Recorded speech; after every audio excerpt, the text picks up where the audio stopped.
Hello my dear students. आज हम लोग क्लास 10 के भारतीय भवन का मैथ त्रिकोणमिति यानी कि हाइट एंड डिस्टेंस ऊंचाई एवं दूरी के अंतर्गत एक्सरसाइज 3 एग्जाम्पल नंबर 7 सॉल्व करेंगे। ठीक है, तो सबसे पहले हम इस क्वेश्चन को पढ़ लेते हैं। क्या कहता है? कह रहा है कि नदी के किनारे एक आदमी खड़ा है, दूसरे किनारे पर ठीक उसके सामने एक वृक्ष है जिसका शिखर इस स्थान से 60 डिग्री का कोण बनाता है।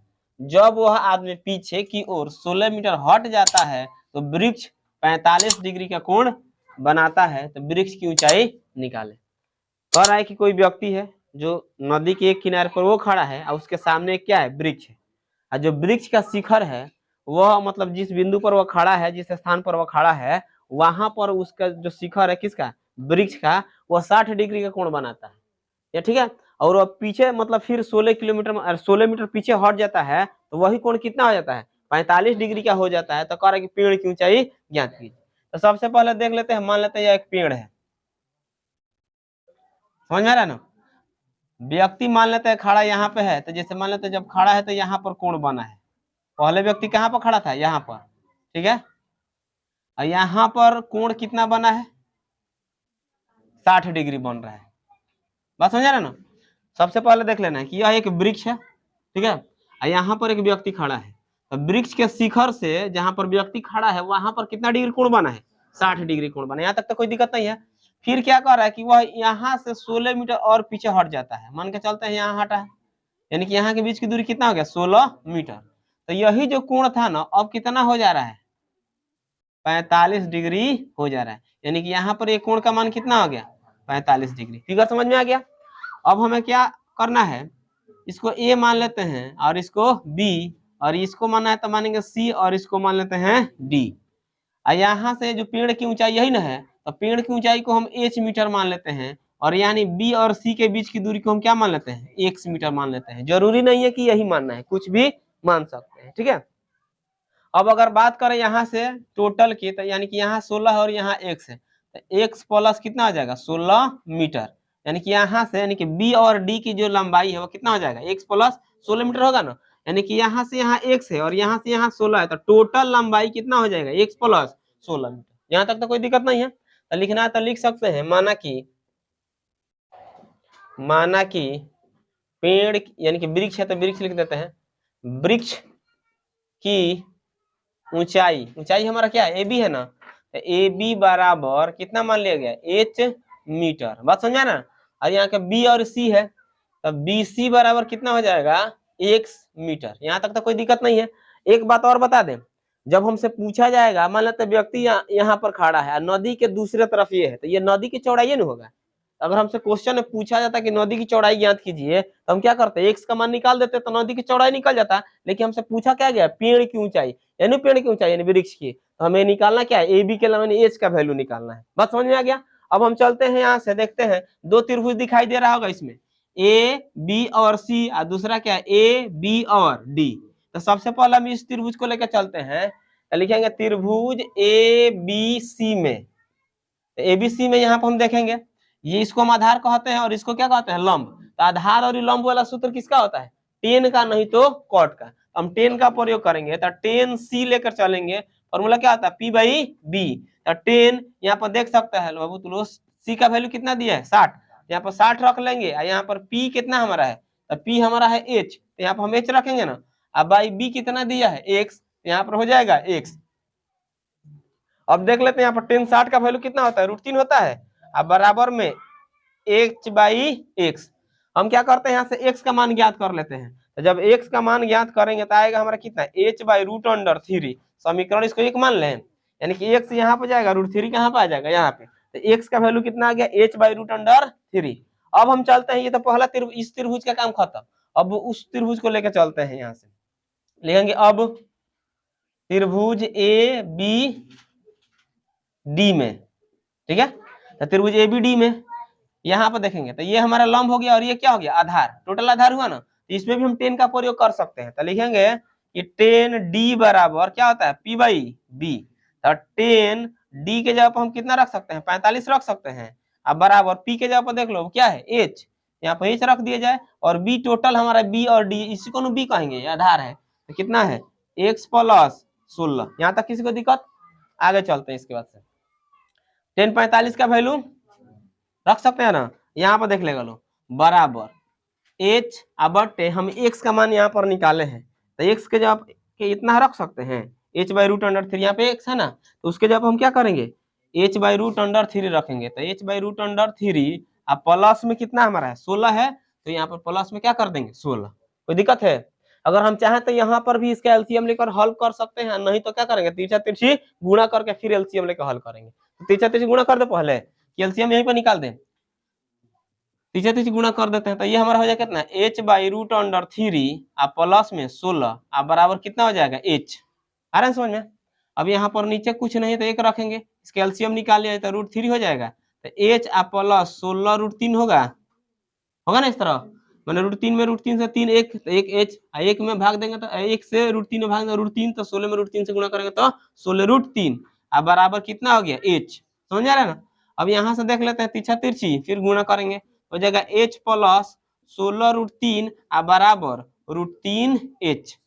ठीक है, अब क्या करते हैं कि रूट वाला को h वाला को एक तरफ कर लेते हैं, अंक वाला को एक तरफ, यहाँ हो जाएगा h माइनस रूट 3h होगा, अब बराबर ये प्लस में उधर भेज देंगे तो माइनस में ना आ जाएगा 16 रूट 3। यहाँ तक कोई दिक्कत है? अब यहाँ से हम क्या करते हैं, माइनस h कॉमन करते हैं, माइनस h कॉमन करेंगे तो प्लस वाला माइनस और माइनस वाला प्लस, यहाँ देख लीजिए माइनस में तो हम पहले इसको लिख दे रूट 3, यहाँ पर प्लस में है ना, तो माइनस में क्या हो जाएगा 1। आ रहा है समझ में? यानी कि यहाँ पर हम क्या किया, माइनस कॉमन किए हैं, तो माइनस जब कॉमन करने का मतलब क्या होता है, माइनस वाला प्लस, प्लस वाला माइनस, यहाँ पर जो ये रूट 3 माइनस में है तो प्लस में हो जाएगा, यहाँ पर जब h निकल जाए तो एक बचेगा ना प्लस में, तो वो किस में हो जाएगा, माइनस में, कैसे माइनस कॉमन कर लिए हैं। अब बराबर यहाँ पर कितना हो जाएगा, माइनस 16 रूट 3, अब माइनस से माइनस कैंसिल, तो h बराबर हमारा हो जाए कितना 16 रूट 3 बट्टा में रूट 3 माइनस 1। अगर हम चाहें तो इतना भी आंसर छोड़ सकते हैं, और नहीं तो क्या करेंगे आगे हरों का परिमेयकरण, तो इसको कर लेते हैं हरों का परिमेयकरण, हम लोग पहले भी पढ़े होंगे क्लास 9th में। यहाँ पर माइनस में दिया है तो क्या करेंगे प्लस में, तो रूट 3 प्लस क्या हो जाएगा 1, अब भाई वही बात फिर यहाँ पर हम लिख सकते हैं ना। अब गुणा कर लेते हैं यहाँ से, नहीं थोड़ा ध्यान देना है, तो रूट 3 में रूट 3 से कितना आ जाएगा 3, और 16 है तो 16 3 48 हो जाएगा ना, तो यहाँ पर हो जाएगा हमारा कितना 48, और फिर 16 रूट 3 में 1 से गुणा करेंगे तो कितना आ जाएगा 16 रूट 3। आराम से समझे, फिर नहीं देख लेगा लो, यहाँ पर 16 का 16 एक हाथ 16 हो गया, और रूट 3 में रूट 3 से गुणा कर दे कितना आ गया, यहाँ पर देख लेगा लो 16 रूट 3 में अगर रूट 3 से हम गुणा करते हैं तो 16 का 16 हो जाएगा, और रूट 3 में रूट 3 से गुणा करेंगे तो 3, तो 16 3 कितना हो गया 48। समझ में आ गया ना? अब यहाँ पर 1 से गुणा करेंगे तो उतना ही रह जाएगा, और नीचे वाला तो हम देख सकते हैं a plus B into A minus B पर है, इसको हम क्या लिख सकते हैं a का स्क्वायर माइनस b का स्क्वायर, यही ना होगा। यहाँ देख लेते हैं इसके बाद, तो h बराबर हो जाएगा 48 प्लस 16 रूट 3 बट्टा में रूट 3 का स्क्वायर कितना होता है 3, और 1 का स्क्वायर कितना हो जाएगा 1 ना होगा, बराबर यहाँ से हम चाहें तो ऊपर से कितना कॉमन कर सकते हैं, कॉमन तो हम करने के लिए 8 भी कर सकते हैं, लेकिन 2 कॉमन करते हैं क्योंकि नीचे 2 होगा तो कट जाएगा, तो उतना हो जाएगा, फिर कॉमन करेंगे फिर गुणा करना पड़ेगा, तो कितना कॉमन कर ले यहाँ से 2, तो हो जाएगा कितना 24 दूनी 48 होता है ना, अब प्लस 8 दूनी के 16, अब बट्टा में कितना आ जाएगा 3 में से 1 घटा दिए तो 2, तो 2 से 2 कैंसिल कर लेते हैं, तो हो जाएगा कितना 24 प्लस 8 रूट 3 मीटर, यही हमारा क्या हो जाएगा पेड़ की ऊंचाई हो जाएगा। तो यहाँ पर हम लिख देंगे कि पेड़ की वृक्ष लिखा है, हो जाएगा वृक्ष की ऊंचाई ए बी है ना, है बराबर h माने थे, तो बराबर यहाँ पर लिख देते हैं कितना आ जाएगा 24, नीचे लिख देते हैं हो जाएगा कितना है 24 प्लस 8 रूट 3 मीटर आंसर, यानी कि हमारा वृक्ष की ऊंचाई कितना हो गया 24 प्लस 8 रूट 3 मीटर। अगर आगे भी बढ़ना चाहते हैं तो यहाँ पर रूट 3 का जो मान है उसका वैल्यू रख देंगे 1.73, और उसके बाद उसमें 3 से 8 से गुणा करके जोड़ भी सकते हैं, तो भी हमारा आंसर आ जाएगा। चलो नोट, चलो इसको एक बार और देख लेते हैं ना। सबसे पहले तो क्वेश्चन हमारा समझ में आ जाना चाहिए कि एक बिंदु है, वो नदी के किनारे एक व्यक्ति खड़ा है, और दूसरे तरफ क्या है एक वृक्ष है, तो कह रहा है कि जो वृक्ष का शिखर है जहाँ पर व्यक्ति खड़ा है वहां पर 60 डिग्री कोण बनाता है, अगर वही 16 मीटर और पीछे हट जाता है तो वही कोण कितना होता है 45 डिग्री होता है। तो कुछ दिया तो नहीं है, फिगर हमें अपना से बनाना पड़ेगा और जो मानना है खुद मानना पड़ेगा। तो ये मान लेते हैं वृक्ष है, यहाँ से यहाँ को हम x मान लिए, वृक्ष की ऊंचाई को h मान लिए, और ये 16 मीटर हटाया था, 16 मीटर हटा दिए, यहाँ पर 60 डिग्री, यहाँ 45 डिग्री, ये टोटल कितना हो जाएगा, x + 16 हो जाएगा ना। अब देख लो, सबसे पहले हम क्या किया, वृक्ष की ऊंचाई मान लिए h मीटर, और यानी ये दोनों b और c की जो बीच की दूरी है उसको क्या मान लिए, x मीटर मान लिया। अब हम चलेंगे सबसे पहले त्रिभुज ABC में h/√3 निकाले थे ना, तो उसका मान यहाँ पर हम रख दिए। अगर लिखना चाहते हैं लिख सकते हैं समीकरण 1 से, ठीक है। अब यहाँ पर इसका मान रख दिया, तिरछा तिरछी गुणा कर दिएगा तो ये इधर आ गया और यहाँ पर h हो गया, फिर नीचे कुछ नहीं तो इसके एक रख के एलसीएम निकाला √3, यहाँ पर हल करेंगे तो रूट में 3 से एक मर्त में, तो h में 1 से, एक में √3 से तो 16 में √3 से गुणा करेंगे तो 16 √3 हो जाएगा। यहाँ पर हो गया h, फिर क्रॉस मल्टीप्लिकेशन, यानी कि यहाँ से h में 1 से गुणा करते h + 16 √3, यहाँ पर कितना हो जाएगा √3h। अब देख लो h वाला को इधर कर देना है, तो ये h है, यहाँ भी h है, तो इसको इधर ला दिया तो माइनस में, और ये भी प्लस में तो उधर गया तो माइनस में। अब हमको माइनस माइनस दोनों तरफ दिख रहा है, तो माइनस को हटाने के लिए क्या किया, इधर से माइनस कॉमन कर लिए, इसमें माइनस कॉमन कर लेते हैं, प्लस माइनस वाला प्लस हो गया, प्लस वाला माइनस, माइनस से माइनस कैंसिल, यहाँ बचा कितना √3 - 1 बराबर √16 √3, ये इंटू में है तो इधर भेजेंगे तो डिवाइड में भाग में हो जाएगा। अब क्या कि हरों का परिमेयकरण, यहाँ पर जो भी साइन रहेगा प्लस रहेगा तो माइनस, माइनस रहेगा तो प्लस, माइनस से तो क्या किया प्लस से गुणा कर दिया, दोनों में फिर कट जाएगा तो कोई अंतर नहीं पड़ता है। अब यहाँ पर 16 √3 में 3 से गुणा करेंगे तो 48, और 16 √3 में 1 से गुणा करेंगे तो 16 √3, आई नीचे वाला तो a - b × a + b है, तो क्या आ जाएगा a² - b²। अब यहाँ देख लो 48 + 16 √3, और √3 का स्क्वायर 3 और 1 का स्क्वायर 1, यहाँ से हम 2 कॉमन कर लिए हैं, तो यहाँ पर कितना आ जाएगा 24, यहाँ हो जाएगा कितना 8, यहाँ से 2 से 2 कैंसिल, तो ये हो गया हमारा कितना 24 + 8 √3। अगर हम चाहते हैं यहाँ से 8 भी फिर कॉमन कर सकते हैं, और नहीं तो इतना भी छोड़ सकते हैं ना, तो यहाँ पे एक स्टेप और ही बढ़ा के लिख देंगे, 8 कॉमन कर लेंगे तो 8 3 = 24 और प्लस √3 मीटर आंसर। ये इतना भी लिख सकते हैं ना, तो इतना भी छोड़ सकते हैं। चलो इसके बाद हम लोग देखेंगे एग्जाम्पल नंबर 8। क्वेश्चन देखें क्या कह रहा है, कह रहा है कि एक घर पर सीढ़ी लगी हुई है और सीढ़ी के सिरे का उन्नयन कोण 60 डिग्री है। बात समझ रहा है ना, कह रहा है सीढ़ी पलट दी जाती है जिससे वह गली के दूसरे किनारे के एक छत से जा लगती है, और इस दशा में उन्नयन कोण 45 डिग्री है। यदि सीढ़ी की लंबाई 26 मीटर हो तो गली की चौड़ाई ज्ञात करना है। बात समझ रहा है, जैसे कि मान लेते हैं यह एक दीवार है, ठीक है, इस पर सीढ़ी सीधा लगेगा, कैसे लगेगा, टेढ़ा लगेगा ना इसे। मान लो यहाँ पर एक सीढ़ी लगा हुआ है इसे, ठीक है, मान लेते ये एक दीवार है और इस पर एक सीढ़ी लगा हुआ है, तो जब सीढ़ी लगा है तो वो सिरे पर कितना डिग्री कोण बना रहा है, 60 डिग्री का बना रहा है। बात समझा रहा ना। अब क्या होता है, ये सीढ़ी को उलट दिया जाता है, इधर भी दीवार है, ठीक है, तो जब सीढ़ी को उल्टा जाता है तो ये कहाँ आके लगेगा, इधर लगेगा ना, किस तरह, मतलब सीढ़ी पहले इस दशा में है, जब उलट दिया गया तो आकर इधर लग गया, तो ये कोण कितना डिग्री का हो जाता है, 45 डिग्री का हो जाता है। बात समझा रहे ना।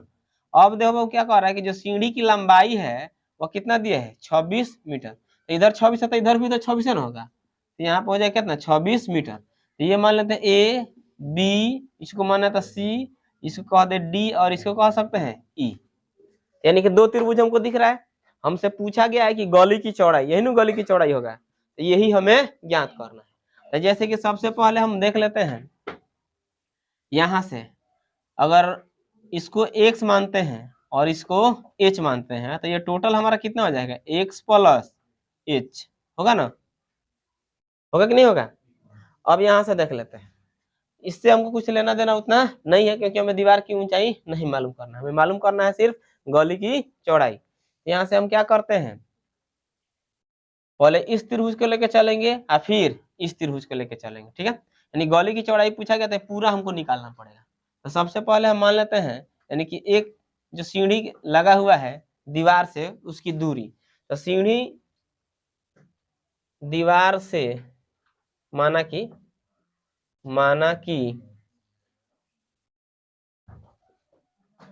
दीवार से सीढ़ी की दूरी मान लेते हैं, ठीक है, कितना BC बराबर h मीटर, ठीक है। और दूसरे दूसरे साइड वाला है तो दूसरा साइड को क्या मान ले DC, तो DC वाला कितना हो जाएगा x मीटर। तो गली की चौड़ाई कितना हो जाएगा, गली की चौड़ाई हमारा कितना है BD है ना, तो BD बराबर हो जाएगा कितना x प्लस h। बात समझ आ रहा है ना। अब यहाँ से हम चलते हैं एक त्रिभुज लेकर, त्रिभुज ABC में, ठीक है। यहाँ पर देखा जाए इसको कहते हैं आधार, इसको कहते हैं कोण। आधार और कोण वाला किस चीज का फॉर्मूला होता है, ये तो कॉस का नहीं तो सेक का। तो कॉस लेके चले तो हो जाएगा कॉस C बराबर B/H। समझ आ रहा है ना। ये आधार है और ये कोण है, तो आधार कोण किसका होता है, कॉस वाला होता है, तो कॉस ले लिए। तो कॉस C के जगह पर कितना रखेंगे 60 रखेंगे ना। अब B हमारा कितना दिया है यहाँ पर हम देख सकते हैं H दिया है, तो H रख देते हैं। और जो हमारा ये H है यानी कि कोण कितना दिया है 26, यहाँ पर हम क्या रख सकते हैं 26। इसका वैल्यू कितना होता है कॉस 60 का 1/2, H बराबर कितना हो जाएगा 26। बात समझा। चाहे तो इसे हम काट सकते हैं ना 13 से, तीसरा तिरछी गुना, तो H बराबर कितना निकल गया 13 मीटर, यानी कि H का मान हमारा निकल गया। अब देखते हैं इस त्रिभुज में हमको मालूम X और H दोनों को जोड़ कर निकालना है दीवार गले की चौड़ाई। अब मान लेते हैं, अब लेके चलते हैं त्रिभुज EDC में। ये भी इसमें हमको क्या क्या मालूम है, आधार और क्या मालूम है कोण। आधार और कोण वाला किसका सूत्र होता है कॉस का, नहीं तो सेक का। तो कॉस लेके चलेंगे इसमें भी, तो कॉस C इक्वल हो जाएगा B/H, यही ना इधर से चल रहे हैं, ठीक है। तो हमारा कॉस C इधर से कितना है 45, यहाँ पर हम 45 रख लेंगे। अब B कितना दिया है, B हमारा यही ना है, तो X दिया है और H का वैल्यू कितना है 26 है, तो 26 रख सकते हैं, कोई दिक्कत। कॉस 45 डिग्री का मान कितना आता है 1/√2, यहाँ हो जाएगा कितना x/26, ठीक है।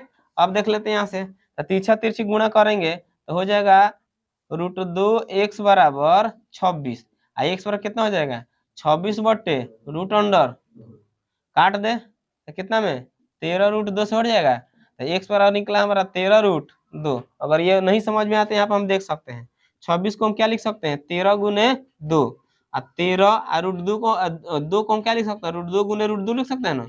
अब बट्टा में √2 था तो काट दिया गया, तो ये तो यही ना बचेगा 13√2, यही लिख दिया गया यहाँ पर 13√2। बात समझ में आ गया।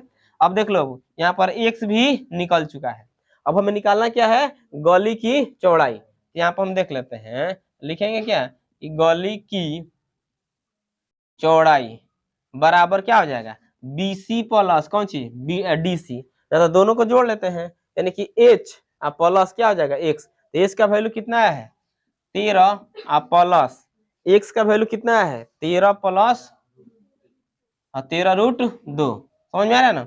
अगर चाहे तो हम 13 कॉमन भी कर सकते हैं, नहीं तो डायरेक्ट यहीं पर मान रख के जोड़ सकते हैं, ठीक है। तो 13 कॉमन कर लें, तो कॉमन करेंगे तो कितना 1 प्लस √2 बचेगा ना, तो हो जाएगा कितना 13, हो जाएगा 1 प्लस √2 का मान कितना होता है 1.414 होता है, तो हो जाएगा 1.414, चाहे 1.41 भी रख सकते हैं। अब यहाँ हो जाएगा कितना 13 और दोनों को जोड़ लें तो कितना हो जाएगा 2.1414, ठीक है। गुणा जोड़ेंगे ना, यहाँ हो जाएगा कितना 112 और 0.414। अब इससे गुणा कर लेते हैं, हो जाएगा कितना 13 चौके 52, 5 बचेगा ना, 13 कम 13 5 कितना हो गया 18, 1 और 13 चौके 52, 52 और 1 कितना हो जाएगा 53 के 3, हाथ में 5 और 13 दूनी 26, 26 5 कितना हो गया 31, ठीक है। और दशमलव के बाद कितना अंक है 1 2 3, इधर रखेंगे 1 2 3, ये ना हो जाएगा, हो जाएगा कितना 31.382 मीटर। यही हो जाएगा हमारा क्या गली की चौड़ाई। चलिए नोट कर लें।